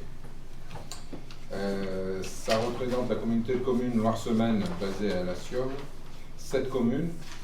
Je vais citer ces 7 communes-là qui sont les plus proches: Aurec, La Sioule, Pont-Salomon, Saint-Didier, Saint-Ferriol, Saint-Just et Saint-Victor. Après, il y a la communauté de communes du Pilat. Il y a 16 communes, je ne vais pas toutes les citer, hein. À moins que vous vouliez, je les ai. Après, il y a la communauté de communes du Pays de Montfaucon, mais là, ça représente simplement Saint-Romain-la-Châle. Le tout, c'est 37 524 habitants, peut-être un peu plus ou un peu moins, mais non, parce que ce n'est pas les derniers chiffres. Et le chiffre d'affaires, c'est à peu près 3 millions d'euros. Son rôle, c'est il a 4 compétences. Collecter les ordures ménagères résiduelles, collecter les déchets ménagers valorisables issus du tri sélectif. Après, c'est la création de la gestion des déchets, des déchetteries, pardon. Il y en a 4. Hein. Les 4 déchetteries, c'est Aurec, Saint-Just, Saint-Genès. Comment? Bourg-Saint-Genès. Saint-Genès, ouais. C'est ça. Après, les moyens humains, c'est 32 personnes. Matériel, 9 camions. un pack-pack, c'est une sorte de compacteur. Ils ont 4 véhicules utilitaires. Bon, alors, le site Tom Bullé-Pilat dispose d'une installation de stockage des déchets non dangereux, c'est important apparemment. Ça représente à peu près 15 000 tonnes par an. L'autorisation de stockage est de 15 000 tonnes par an jusqu'en 2060. Là, il y a une loi qui a changé en 2019 où on ne peut plus enfouir comme on faisait avant. Donc, en gros, qu'est-ce qu'il y a d'autre ? Donc en 2019, la nouvelle réglementation relative à l'enfouissement des déchets rend tout simplement inenvisageable la construction d'un nouveau casier. En effet, les investissements nécessaires pour la commune auraient été trop importants, environ 4,5 millions d'euros. Je vous dis ce qu'on nous a dit pendant la commission, hein, parce qu'on ne nous laisse pas parler. Ça m'a surpris.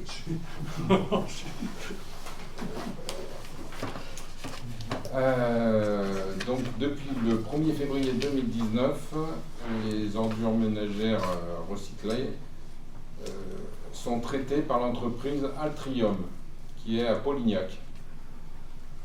Le site de Saint-Just-Malmont continue toutefois son activité. Les travaux de réhausse de l'Avéole 4 ont débuté en décembre 2019, ce qui permettra d'accueillir pendant 5 ans les déchets non dangereux et les encombrants et les gravats des déchetteries. Les travaux consistent à rehausser la digue aval de l'Avéole numéro 4.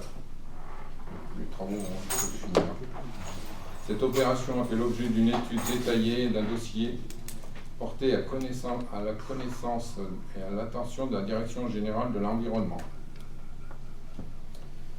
Actuellement, les dirigeants d'Altrium ont demandé d'augmenter le traitement des ordures ménagères recyclables à 134 € la tonne au lieu de 104 €.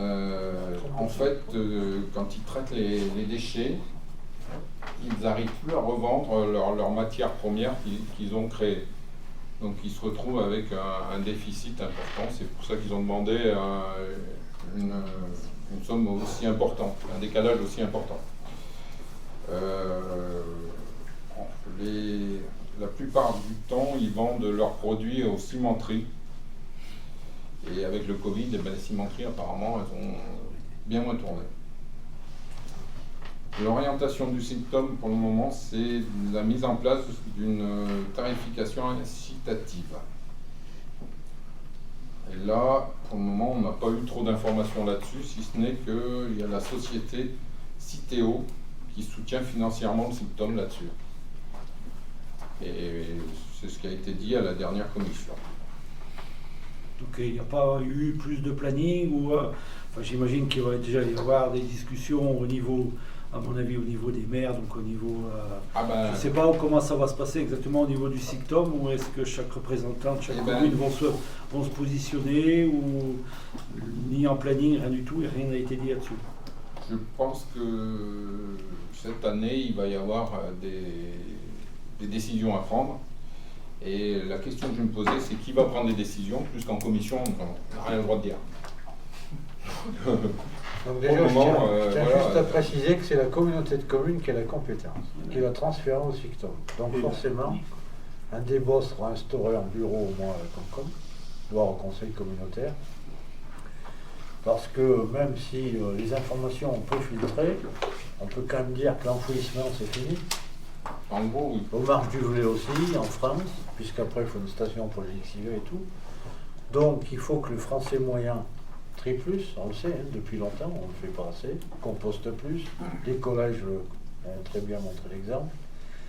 Donc tout ce qui est déchets ménagers, c'est quand même grave, parce que donner nos grands-parents aux cochons et aux poules, on le mettait à la poubelle. Enfin bon, bref, l'évolution de société, on fait machine arrière, on y revient. Et bien évidemment, la taxe incitative, c'est le mot qui se lâche, parce qu'il y a toujours des bruits, ça ne veut rien dire, quoi. Parce qu'il y a plusieurs façons en plus de collecter. Comment on va collecter? Sur une poubelle à puce, sur des sacs de couleurs, on n'en sait rien. Mais de toute façon, le SICTOM quand même va lancer une étude. Ah oui, c'est même en cours. Hein. Mais le délai, le bémol que je mets, c'est que le délai risque d'être court. Et moi j'ai dit que je voulais bien politiquement porter, avec l'ensemble du conseil municipal, un projet, mais encore faudrait-il le connaître, et si ici, à l'ensemble du territoire. Quoi. Et si on n'est pas bon en termes de communication, nos concitoyens, quand ils vont recevoir la note, qu'est-ce qu'ils vont dire? C'est l'élu local. Hein. Et on ne peut pas leur dire, c'est pas moi, c'est la Comcom qui est la compétente, mais ça a été transféré au SICTOM et machin. Donc il faut qu'on soit vigilant. Il y a un composteur qui va s'installer, qui avait été déjà initié en 2019 par M. Lecky ou 2020. Plus on envisage peut-être de disposer des bennes en plus pour le centre-bourg. Hein. Mais moi j'ai demandé si j'étais en phase avec la future politique qui sera instaurée. On m'a répondu, j'en sais rien. Donc pour le moment, en fait, on joue au chat et à la souris, et au bout d'un moment, il va bien falloir y aller. De toute façon, nos centres d'enfouissement sont cuits. Altrium nous tient par la main, avec apparemment un système qui financièrement n'est pas bon. Donc plusieurs solutions sont quand même faisables. Incinération, travailler avec la Loire, rester avec Altrium. Donc il y a... En fait, ces interrogations, aujourd'hui, on n'est pas capable d'y répondre, c'est sûr. Mais de toute façon, politiquement, moi, je porterai un projet qui sera porté par tout le monde. Il faut absolument qu'en termes de communication, on habitue nos concitoyens déjà à vivre différemment au niveau des déchets. Parce que ça ne durera pas comme les impôts. Ça, c'est sûr. Non, surtout comme tu l'avais dit, je pense que ça va arriver très très vite. Ouais. Ça risque de nous arriver très très vite. Le souci, c'est que si on communique mal, on risque de se prendre des bonnes branlées, quoi. C'est pour ça qu'on demande, alors sur le gros dossier du mandat de la communauté de communes, c'est le prix de l'eau. Je suis en train de défendre les désidériens, hein, comme je peux, et laisser au voix pour l'investissement qui a été fait, pour que, moi, ma conviction, c'est que le prix de l'eau et les investissements du territoire permettent à l'ensemble du territoire de fonctionner. Et pas que les uns payent que pour leur commune. D'avoir une vision communautaire sur la tarification de l'eau. Voire plus loin, à terme. Et sur les déchets, je pense que là aussi, il y a 13 ou 16 communes de la Loire. Ça serait peut-être bien que politiquement, on se positionne, parce qu'on a joué à l'autruche pendant 30 ans sur les déchets, et maintenant on se retrouve face à une situation pressante, puisqu'on a des solutions limitées, et il serait bon qu'on puisse informer déjà les conseils municipaux, la presse aussi, mais les conseils municipaux de ce qui va se tramer. Et on sait qu'un jour ou l'autre, sur la table de la communauté de communes, ça va arriver de toute façon. Ce qu'on peut répondre, c'est dès qu'on a plus de précisions, on les donnera. Et puis, il faut les donner. Parce que si on ne communique pas aux concitoyens, sur tel ou tel sujet, après, il ne faut pas s'étonner qu'il y ait des choses qui partent en tension. Et c'est pas, faudrait pas en arriver là, parce que je pense qu'aujourd'hui, psychologiquement, les Français sont quand même là à comprendre qu'il faut qu'on vive un peu différemment, quoi, au niveau des déchets ou d'autres choses. La marche à pied, la pollution, etc. Oui, non, parce qu'on sait que c'est un sujet très... planning 2025, ils pensent que les déchets non valorisés seront de moitié. 2025, donc c'est bientôt. C'est ce qu'ils espèrent, en tout cas. Je parle du SICTOM, du syndicat du SICTOM.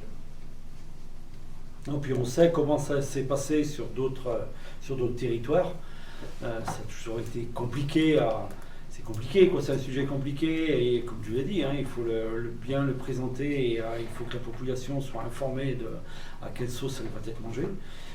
Voilà, c'est toujours. Voilà, ça a été compliqué sur d'autres territoires lorsque ça a été mis en place. Aujourd'hui, il n'y a rien d'arrêté.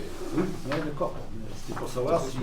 Voilà, s'il y avait un planning, s'il y avait, si des choses... Ce que je défendrais la communauté de communes, c'est plus on communique correctement, mieux ça devrait se passer. La communication, c'est quand même la clé de voûte d'un projet. Et si on dit rien, c'est sûr que ça sera pire en mettant les gens devant un fait accompli, X ou Y. Hein. Donc ça va arriver, mais la Comcom aussi, ça fait qu'un an de mandat, c'est dans le plan de mandat de toute façon, mais la question va arriver, hein, parce que comme toutes, le prix de l'euro... l'enfant jeunesse aussi continue son roulement à la Comcom. le prix de l'assainissement. Toutes ces questions arrivent petit à petit, mais le mandat a commencé doucement à la Comcom, il va se mettre en place. Il le faut, de toute façon, les questions vont arriver. On ne peut pas rester sans réponse, même pour nous, parce que on ne sait pas quoi répondre à nos concitoyens. Ça va arriver. Autre chose, tout à l'heure on parlait de petite ville de demain, il y a d'autres projets qui se font, vous avez peut-être pu le voir, enfin moi je l'ai vu notamment dans la presse, sur une opération Mon Beau Village. Une question, est-ce que la mairie envisage d'inscrire Saint-Didier à cette opération qui est vraiment, je dirais, simple et qui peut permettre quand même de mettre en avant Saint-Didier, non seulement sur la presse locale, mais sur la presse aussi beaucoup plus éloignée de la région. Ouais, donc complètement. Ouais. On est au courant donc, du concours et effectivement on va candidater. Je suis en train de préparer un petit dossier. Okay. Voilà. Si je peux me permettre, c'est quand même mettre sur le même plan d'égalité Non, ville de demain. J'ai pas mis sur. Du non. Madame Gina, j'ai pas du tout mis sur le même plan d'égalité les deux opérations, rassurez-vous. D'accord. Par contre, on a mis le plus grand sur le coup. Comment? On a mis le plus grand sur le coup. D'accord. Et la plus petite sur l'autre coup. Mais tout ce qui permet je peux me permettre, Madame tout ce Gina. qui permet de mettre Saint-Didier dans la lumière nous intéresse, donc on est sur le coup effectivement. Très bien. Y a-t-il d'autres questions? Juste une dernière question sur le devenir du Conseil des ados, vu le contexte sanitaire. Est-ce qu'on envisage de les réunir quand même C'est une question que j'avais mis pour la commission école, qu'on en parle, parce que voilà, qu'est-ce qu'on leur fait faire, comment on peut les réunir et qu'est-ce qu'on peut leur proposer. On les a pas oubliés, Oui, mais c'était pour on y savoir. pense bien, mais c'est vrai qu'on se pose la question de qu'est-ce qu'on peut faire. Donc on en parlera. Bien, avant qu'on termine, c'est à nouveau la fin. Avant qu'on termine, qu'on fasse une petite pause avant d'attaquer la réunion toute commission, je vous donne une ou deux infos. Prochaine commission finance le 18 mars à 18h30. Et donc juste aussi pour info, nous avons mis en place un CDD pour un adjoint administratif, Madame Clémence Thiollier, au 15 février, pour une durée de 6 mois jusqu'au 14 août 2021, à 28 heures par semaine. En renfort de Josiane Paulet, qui, cette dernière, partira en retraite au 1er janvier 2023.